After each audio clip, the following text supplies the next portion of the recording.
എൻ്റെ പേര് Abhinav K V. ഞാൻ പത്തനംതിട്ടയിൽ നിന്നാണ് വരുന്നത്. 2023 ഞാൻ ഉടമ്പടി എടുത്തത്. എൻ്റെ അമ്മയുടെ കൂടെയാണ് ഞാൻ വന്നത് ഇവിടെ ഉടമ്പടി എടുത്തത്. അമ്മയെ ഉടമ്പടി എടുത്ത് അപ്പോൾ എൻ്റെ +1 കാര്യം ഞാൻ ഇവിടെ അമ്മയോട് ആദ്യമേ വെച്ചത്. അമ്മ അത് ദിവസവും ഞാൻ അമ്മയെ ഒരുമിച്ചാണ് പ്രാർത്ഥിച്ച്. പരീക്ഷ സമയത്താണ് അമ്മയുടെ കാശരൂപവും കയ്യിൽ ഉപ്പും പുരട്ടി ഞാൻ അവിടെ സ്കൂളിൽ കൊണ്ടുപോയി ഉപ്പും ഇതെല്ലാം വിതറി കാശരൂപം പിടിച്ച് പരീക്ഷ എഴുതി ഇറങ്ങി വന്നപ്പോൾ കൂട്ടുകാരെല്ലാം പറഞ്ഞു നല്ലതായിട്ട് പരീക്ഷ. ഞാനാണെങ്കിൽ ഫ്ലിങ് അടിച്ച് എനിക്ക് ഒന്നും എഴുതിയിട്ടില്ല. എൻ്റെ ഉള്ളിൽ നല്ലതായിട്ട് അറിയാം. റിസൾട്ട് വന്നു. ഞാൻ ഒരു വിഷയം പോയി, ബാക്കിയെല്ലാം കിട്ടി.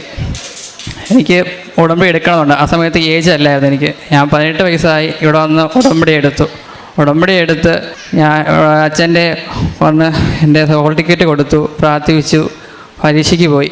എൻ്റെ കാശുരൂപവും ഉപ്പും എല്ലാം കൊണ്ടുപോയി പരീക്ഷ എഴുതി കുറച്ച് ഞാൻ റിസൾട്ട് വരുന്നതിന് മുമ്പേ ആണെങ്കിൽ നല്ലതായിട്ട് ഉഴപ്പി അങ്ങ് പ്രാർത്ഥിക്കാൻ കൂട്ടുകാരോടെയും പിന്നെ ഫോണും നോക്കി അങ്ങ് ഇരുന്നു. പിന്നാണെങ്കിൽ റിസൾട്ട് വന്നു.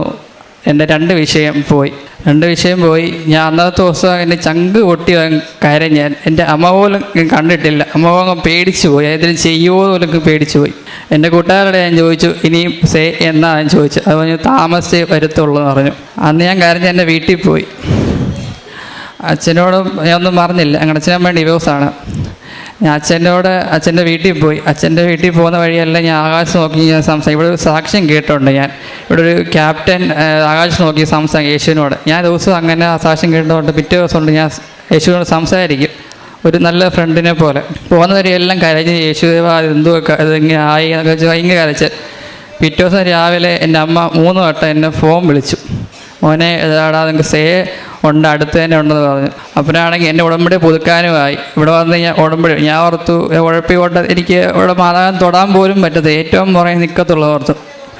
ഇവിടെ വന്നു മാതാവ് എന്നെ വിളിച്ച് എന്നെ കൈ മാതാവ് തന്ന് ഏൽപ്പിച്ച് എന്നെ ഇവിടെ വലം വെച്ചിപ്പിച്ചു. ഇവിടെ ജോസഫ് അച്ഛൻ്റെ എനിക്ക് എൻ്റെ ഹോൾ ടിക്കറ്റും കൊണ്ട് പ്രാർത്ഥിപ്പിച്ച് ഞാൻ പരീക്ഷയ്ക്ക് പോയി. ജയിക്കും നല്ല ഉറപ്പ്. മാതാവിൻ്റെ കൂടെ ഞാൻ ഇവിടെ ആയത്ത് നിയമം വെച്ചാൽ എൻ്റെ വിശദീകരിക്കും. ഞാൻ ആദ്യമേ വന്നപ്പോൾ ഞാൻ എൻ്റെ ആവശ്യത്തിനാണ് ഞാൻ വന്നത്.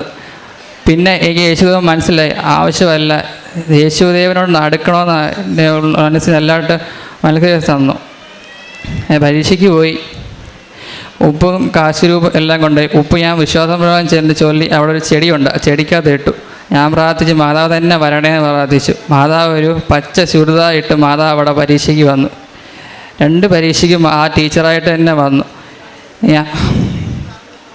ഞാൻ റിസൾട്ട് വേണ്ടി നോക്കിയിരിക്കുമായിരുന്നു. ആ സമയത്ത് എനിക്ക് ചെറിയൊരു ഉഴപ്പ് വന്ന്. ആ സമയത്താണെങ്കിൽ മാതാവ് ഞാൻ സോഷ്യൽ മീഡിയ ഞാൻ നോക്കിക്കൊണ്ടിരുന്ന സമയത്താണ് 9 ഡേറ്റ് കാണിക്കുന്നത്. എല്ലാ സോളിൽ നോക്കുന്ന സമയത്ത് 9 ഡേറ്റ് കാണിക്കുന്നുണ്ട്. 9 ഡേറ്റ് ഞാൻ 9-ാം തീയതി ദിവസവും ഞാൻ ധ്യാനം കൂടി. ആ സമയത്ത് നമ്മളെന്തെങ്കിലും തെറ്റ് ചെയ്തിട്ടുണ്ടെങ്കിൽ നമുക്ക് കുറ്റബോധം ഉണ്ടെങ്കിൽ അത് ശരിയാണെന്ന് പറഞ്ഞു. ഞാൻ അന്നത്തെ ദിവസം മൊത്തം കരഞ്ഞ് എനിക്കങ്ങ് ശരിക്കങ്ങായി. അത് കഴിഞ്ഞ് എനിക്ക് 11-ാം തീയതി എൻ്റെ റിസൾട്ട് വന്നു. എൻ്റെ സ്കൂളിൽ നിന്ന് 16 പേര് പരീക്ഷ എഴുതി. അതിനകത്ത് 3 പേര് പരീക്ഷ ജയിച്ചുള്ളൂ. അതിനകത്ത് ഒരാൾ ഞാനാണ്.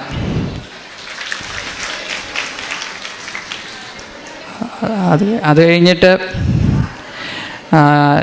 എൻ്റെ ഉടമ്പടി അല്ലാത്ത വേറൊരു കാര്യം വെച്ചാൽ എൻ്റെ സ്കൂളിൽ പഠിക്കുന്ന സമയത്താണെങ്കിൽ എനിക്ക് ഉച്ച സമയത്ത് ഞാൻ ഫുഡ് ചപ്പാത്തിയും കറിയും കഴിച്ച സമയത്താണ് ചപ്പാത്തി എൻ്റെ തൊണ്ട ഇവിടെ കുഴുങ്ങി കഴിയുമ്പോൾ എനിക്ക് ശ്വാസം എടുക്കാൻ പറ്റില്ല. എനിക്ക് മലപ്പുറം ശരിക്കും വന്നു.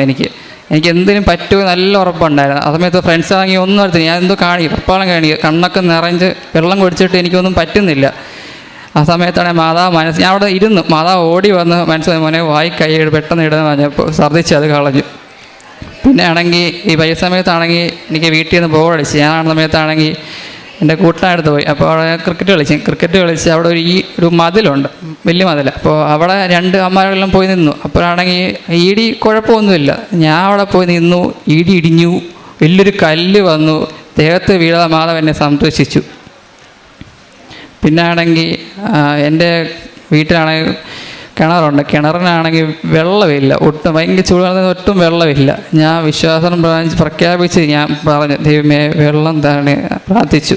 2 ദിവസം കഴിഞ്ഞപ്പോൾ ദൈവം എനിക്കത് വെള്ളം നിറച്ച് തന്നു. കാര്യപ്രാപ്തിയെന്ന് ചെയ്തെന്ന് വെച്ചാൽ ഇവിടുന്ന് കിട്ടുന്ന സാക്ഷ്യം ഇവിടെ എല്ലാം ഞാൻ ക്രോപ്പ് ചെയ്ത് ഞാൻ ലിങ്കും സാധനങ്ങളും എല്ലാം വെച്ച് ഞാൻ എല്ലാം യൂസ് ചെയ്യുന്ന എല്ലാ സോഷ്യൽ മീഡിയയും ഞാൻ ഷെയർ ആക്കി.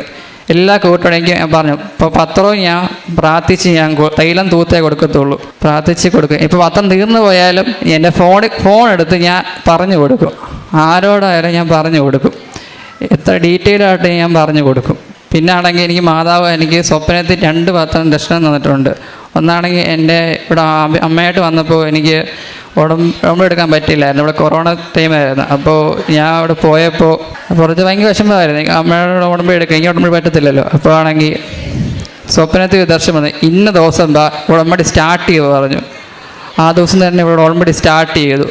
പിന്നെ രണ്ടാമത്തെ ഒരു സ്വപ്ന നിർദ്ദേശം എന്ന് വെച്ചാൽ എനിക്ക് ഞങ്ങളുടെ വീട്ടിൽ കലണ്ടറുണ്ട്, യേശുപ്പച്ചൻ്റെ കണ്ണിക്കൂടെ ഇവിടുത്തെ മാതാവ് ഇങ്ങനെ തെളിഞ്ഞു വരുന്നൊരു സ്വപ്നം കണ്ടു ഞാൻ. പിന്നെ 2 വട്ടം എനിക്ക് സുഖാനുഗ്രഹം വന്നിട്ടുണ്ട്. റോമാക്കാർക്ക് എഴുതിയ ലേഖനം 8:35 നമ്മളിങ്ങനെ വായിക്കുന്നുണ്ട്, ക്രിസ്തുവിൻ്റെ സ്നേഹത്തിൽ നിന്ന് ആര് നിങ്ങളെ വേർപെടുത്തും? നീ ആരാണോ, നീ എന്താണോ, നീ ഏതവസ്ഥയിലാണോ, നീ എവിടെ നിന്ന് വരുന്നോ, ഇതൊന്നുമല്ല, മറിച്ച് ക്രിസ്തുവിൻ്റെ സ്നേഹത്തിൻ്റെ അഭിഷേകത്തിൽ നമ്മൾ നിലനിൽക്കുമ്പോഴാണ് നമ്മളുടെ ജീവിതം കൂടുതൽ അനുഗ്രഹിക്കപ്പെട്ട ജീവിതമായിട്ട് മാറുന്നത്. നമ്മളുടെ മുൻപിൽ അഭിനവ് എന്ന സഹോദരൻ തൻ്റെ ഉടമ്പടി ജീവിത സാക്ഷ്യം പങ്കുവെക്കുകയായിരുന്നു. ഒരു അക്രൈസ്തവനായിട്ടുള്ള ഒരു സഹോദരൻ പരിശുദ്ധ അമ്മയിലുള്ള തൻ്റെ ഉറച്ച വിശ്വാസം ധീരതയോടുകൂടി നമ്മുടെ മുൻപിൽ പ്രഖ്യാപിക്കുമ്പോൾ നമ്മൾ തിരിച്ചറിയുക എത്രത്തോളം വലിയ ഒരു സാന്നിധ്യവും അഭിഷേകവുമാണ് ഈ സഹോദരന് പരിശുദ്ധ അമ്മയിൽ നിന്ന് ലഭിച്ചതെന്ന്. ഈ സഹോദരൻ നമ്മളോട് പറയുകയായിരുന്നു, 2 തവണ സ്വപ്നത്തിൽ പരിശുദ്ധ അമ്മയെ കാണുവാനായിട്ട് സാധിച്ചുവെന്നും, അതുപോലെ തന്നെ പരിശുദ്ധ അമ്മ വലിയ അനുഗ്രഹമായിട്ട് നൽകുന്ന സുഗന്ധാഭിഷേകം ഈ സഹോദരന് ലഭിച്ചു എന്ന്, പരിശുദ്ധ അമ്മയുടെ സാന്നിധ്യം വെളിവാക്കുന്ന സുഗന്ധാഭിഷേകം ഈ സഹോദരന് ലഭിച്ചു എന്ന് ഈ സഹോദരൻ നമ്മളോട് പങ്കുവച്ചു. തൻ്റെ പരീക്ഷയിൽ താൻ തോറ്റു നിൽക്കുന്ന അവസ്ഥയിൽ പരിശുദ്ധ അമ്മ ജീവിതത്തിൽ ഇടപെടുകയാണ്. ഉടമ്പടി നേർച്ച വസ്തുക്കൾ ഉപയോഗിച്ചുകൊണ്ട് പരീക്ഷയ്ക്ക് പോകുമ്പോൾ പരിശുദ്ധ അമ്മയുടെ വലിയ സാന്നിധ്യം ഈ സഹോദരൻ ലഭിക്കുന്നു. പരീക്ഷയിൽ പാസ്സാകുവാനായിട്ടും വിജയം കരസ്ഥമാക്കുവാനുമായിട്ടുള്ള വലിയ അനുഗ്രഹം പരിശുദ്ധ അമ്മ ഈ സഹോദരന് കൊടുക്കുന്നു. അതുപോലെ തന്നെ ഈ സഹോദരൻ പറയുകയാണ്, തൻ്റെ ജീവിതത്തിൽ അപകടങ്ങൾ ഉണ്ടായപ്പോഴൊക്കെ പരിശുദ്ധ അമ്മ വലിയ സാന്നിധ്യമായിട്ട് വലിയ തോന്നലായിട്ടൊക്കെ ജീവിതത്തിൽ കടന്നു വന്ന് എന്തോ ചെയ്യണമെന്ന് പറഞ്ഞു കൊടുത്തു എന്ന് ഈ സഹോദരൻ നമ്മളോട് പങ്കുവെക്കുകയായിരുന്നു. അതോടൊപ്പം തന്നെ ഈ സഹോദരൻ പറഞ്ഞു, തൻ്റെ ജീവിതത്തിൽ താൻ ഏതൊക്കെ അവസ്ഥയിൽ പരിശുദ്ധ അമ്മയോട് ആവശ്യങ്ങൾ ഉന്നയിച്ചിട്ടുണ്ടോ, തങ്ങളുടെ വീട്ടിൽ കിണറ്റിൽ വെള്ളമില്ലാത്ത സാഹചര്യത്തിൽ പരിശുദ്ധ അമ്മയോട് സംസാരിക്കുന്നു, പരിശുദ്ധ അമ്മയോട് ഒരു അമ്മയെ പോലെ ഈ കുഞ്ഞ് സംസാരിക്കുവാനായിട്ട് തുടങ്ങുന്നു, ദൈവപിതാവിനോട് ഈ കുഞ്ഞ് ഒരു പിതാവിനെ പോലെ സംസാരിക്കുവാനായിട്ട് തുടങ്ങുന്നു. അപ്പോഴാണ് ഇവരുടെ ജീവിതത്തിൽ അത്ഭുതങ്ങളും അടയാളങ്ങളും സംഭവിക്കുന്നത്. പ്രിയമുള്ളവരെ, നമ്മുടെ ജീവിതത്തിലും ദൈവവുമായിട്ട് സംവദിക്കുവാനായിട്ടുള്ള അവസരങ്ങൾ ലഭിക്കുമ്പോൾ അവസരങ്ങൾ ഉണ്ടാക്കിക്കൊണ്ട് നമുക്ക് ദൈവവുമായിട്ട് സംഭാഷണത്തിൽ ഏർപ്പെടുവാനായിട്ട് പ്രാർത്ഥനയിലായിരിക്കുവാനായിട്ട് പരിശ്രമിക്കാം. അതുവഴിയായിട്ട് നമ്മളുടെ ജീവിതങ്ങളിലും ദൈവാനുഗ്രഹം ഒത്തിരി ഉണ്ടാകട്ടെ എന്ന് നമുക്ക് പ്രാർത്ഥിക്കാം. ഈ സഹോദരനോടും കുടുംബത്തോടുമൊപ്പം ദൈവപിതാവിന് നന്ദി പറഞ്ഞുകൊണ്ട് ദൈവ തിരുനാമത്തെ വാഴ്ത്തി നമുക്ക് കരങ്ങളടിച്ചുകൊണ്ട് പരിശുദ്ധ അമ്മയ്ക്കും തിരുക്കുമാരനും നന്ദി അർപ്പിക്കാം.